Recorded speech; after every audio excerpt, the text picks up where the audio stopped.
Lieutenant Williams, a police officer attached to the Juvenile Division. I'm on my way to Monroe Junior High School to talk to a group of young people. That looks innocent enough, doesn't it? Lots of young people hitchhike. Seems like a good way to get from one place to another. But sometimes there are dangers involved that never meet the eye. Let's take the case of Jimmy Barnes. Jimmy played baseball all afternoon, and he didn't feel like walking home, so he decided to thumb a ride.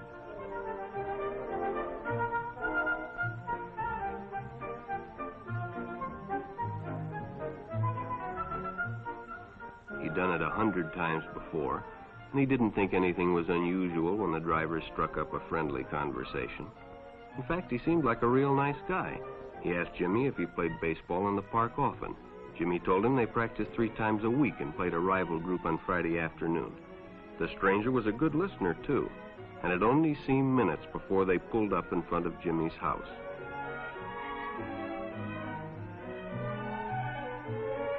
When Jimmy got out, the stranger gave him a friendly pat.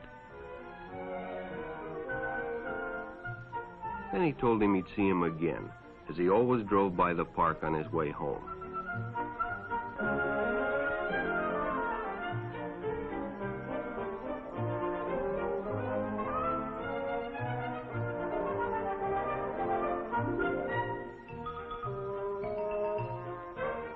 Sure enough, the following day, when Jimmy finished playing ball, well, the man was there waiting.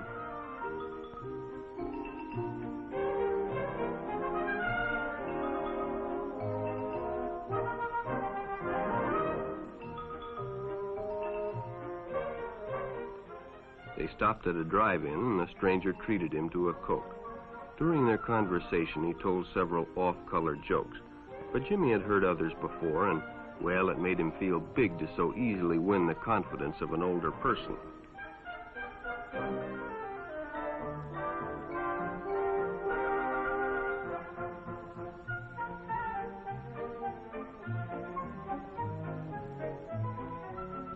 The following Saturday, they went fishing together. By now, they were using first names. Ralph said it was more friendly.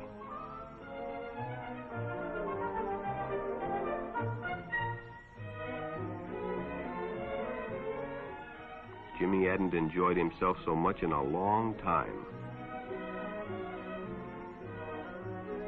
Then during lunch, Ralph showed him some pornographic pictures.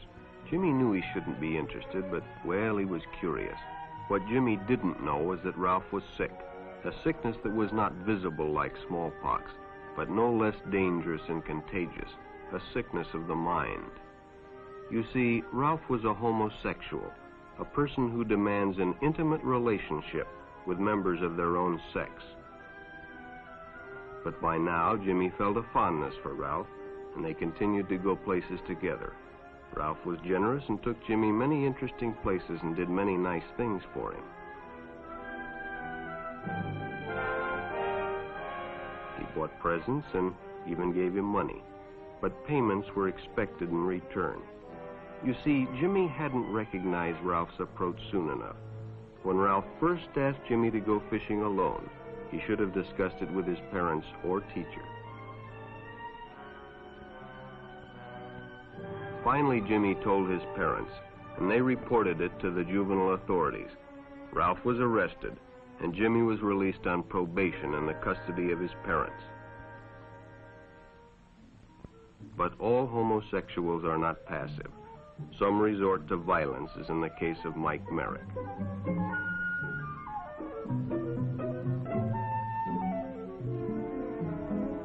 In the heat of competition, no one noticed the man who sat and watched.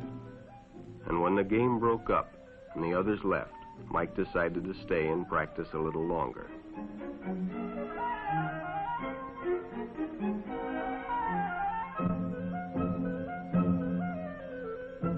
The stranger joined him. He was friendly and, well, it was better than playing alone. But after a few shots, Mike realized he had already overstayed his time and suggested he better leave. The stranger told him if he'd like to stay longer, he'd be glad to drive him home when they finished. Sounded great to Mike. Chance to play longer and get a ride home, too.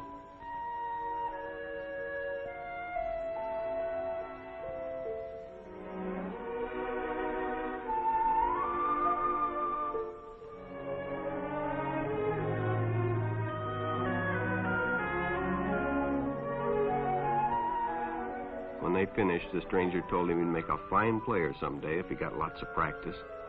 The companionship, the praise, the friendly attitude dispelled any misgivings Mike might have had about going with a stranger. He probably never realized until too late that he was riding in the shadow of death.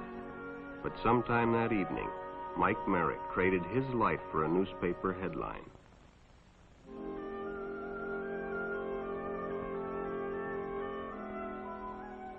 As Denny and Jerry got the papers ready for Jerry's afternoon delivery, they only casually noticed the two boys that raced by in the afternoon traffic, and they didn't pay much attention to the car that drew up shortly afterwards until the man called them over.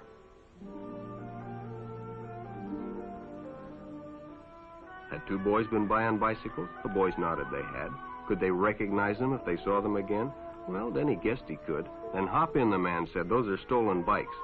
Without giving it another thought, Denny got in and the car sped away. Jerry watched. He'd been told many times, if a friend got in a car with a stranger, to write down the license number. It didn't seem to apply, but, well, fortunately, he marked it down.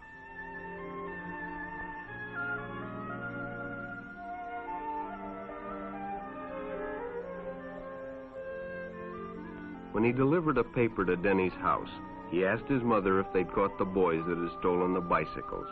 Denny hadn't returned, so he told her the story and gave her the paper with the license number.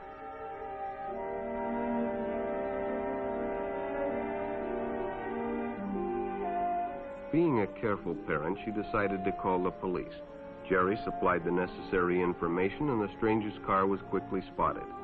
It was a good example of how important it is to always get the license number and description of any stranger who takes a young person off alone, no matter what they tell you.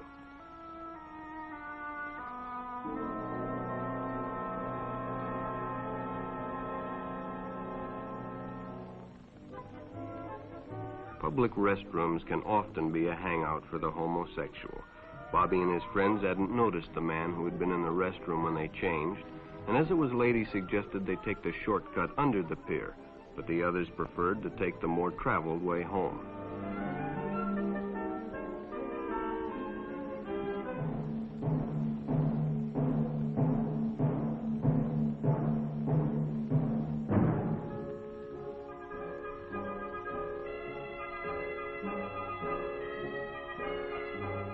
When Bobby recognized the stranger as the man in the restroom, the shortcut under the pier didn't seem like a good idea at all.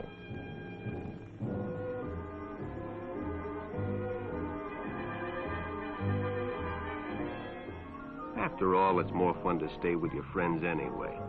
Bobby had made a wise decision. It may have saved his life. The decision is always yours, and your whole future may depend on making the right one. So no matter where you meet a stranger, be careful if they are too friendly, if they try to win your confidence too quickly, and if they become overly personal. One never knows when the homosexual is about. He may appear normal, and it may be too late when you discover he is mentally ill. So keep with your group, and don't go off alone with strangers unless you have the permission of your parent or teacher.